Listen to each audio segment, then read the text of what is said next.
Daily Broadside, day 743. I really should be saying goodnight. I really shouldn't stay anymore. It's been so long since I held you, forgotten what love is for. On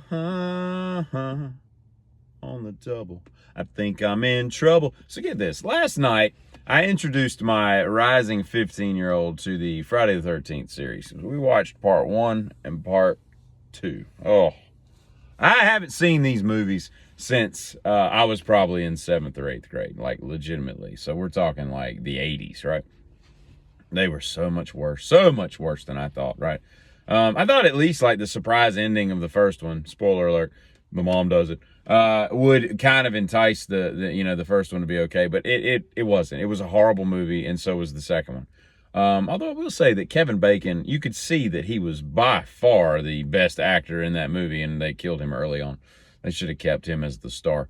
But so get this, right? So here's what I can't wrap my head around, okay?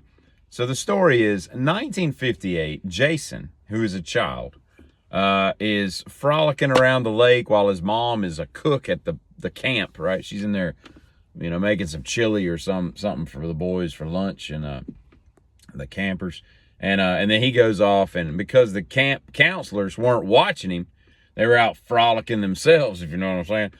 They're out making love, as they called it, as the mom, Jason's mom called it. They're out making love out of nothing at all. They were making love out of nothing at all. First of all, 17-year-olds in 1980 do not make love. But anyway, so he drowns. Jason passes away in the lake, and presumably he's like 10 years old, 12 years old. I don't know how old he is, but he's a kid, right?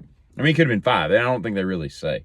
But then at the end of the movie, when the girl who survives is floating around in a canoe, because I know when I'm running from a killer, I always get in a canoe. That's just a good, solid thing. And then when I fall asleep in the canoe, I make sure that my arm is over the side of the canoe floating in the water so that things can grab me. Have you ever been in a lake where fish will come up and nip at you and all? It's very unsettling. So I don't want my fingers in the water. Not if I'm trying to take a nap on the lake. She slept out there all night long. She'd be covered in dew. She'd been chased by, God knows who's killing all these people. And she's like, oh, I'm just going to take a nap on a canoe for a while. Anyway, I get back to the story. So he jumps out of the lake at the end and grabs her and all. And he looks like he's a, preteen kid, right? But the problem is, number one is, has he been in a lake for 20 years? And this is I don't know if this really happened or if she just imagined it, whatever.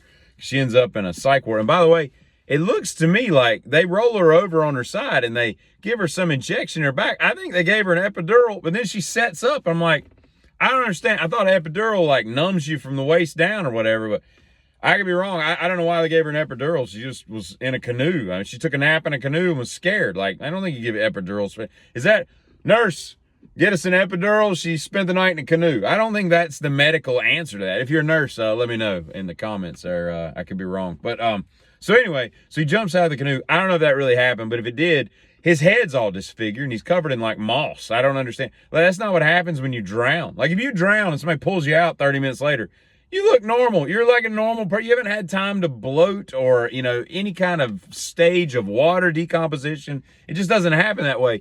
Your head's not going to automatically turn into like Sloth from the Goonies and be all deformed like Ann Ramsey dropped you as a baby. That doesn't make any sense, So I don't like that part. And so unless he was already deformed, which is probably why the camp counselors didn't want to look at him, because like, what's up with the sloth kid? Let him go swim by himself. We're gonna go finger bang Janet at the under the cabin. I don't know what I'm talking about. Anyway, so then the first one ends, right? Now I have a problem also with, was the mom, like this camp has been closed forever and they're opening it back up after all this time, after Camp Blood, as they call it in the town, with Crazy Ralph or whatever. Which, by the way, if you've never seen the movie Hysterical, they parody Ralph for that. You're doomed. That kind of character. He rides his bike up a lighthouse. That's a pretty funny little, Fritz, your pants are down. That's pretty good, campy little movie. Anyway, I get back to what I was doing. So has the mom been waiting and she's like reading the morning paper one morning and she's like, oh, they're opening up the camp. I need to go back and kill everybody that had nothing to do with anything 20 years ago. Like none of these people were alive. You're just killing everybody. Like, I don't like that part. That story is kind of weak. I think they could have come up with something a little bit better. But at any rate, the last thing I'll say is the second one, right?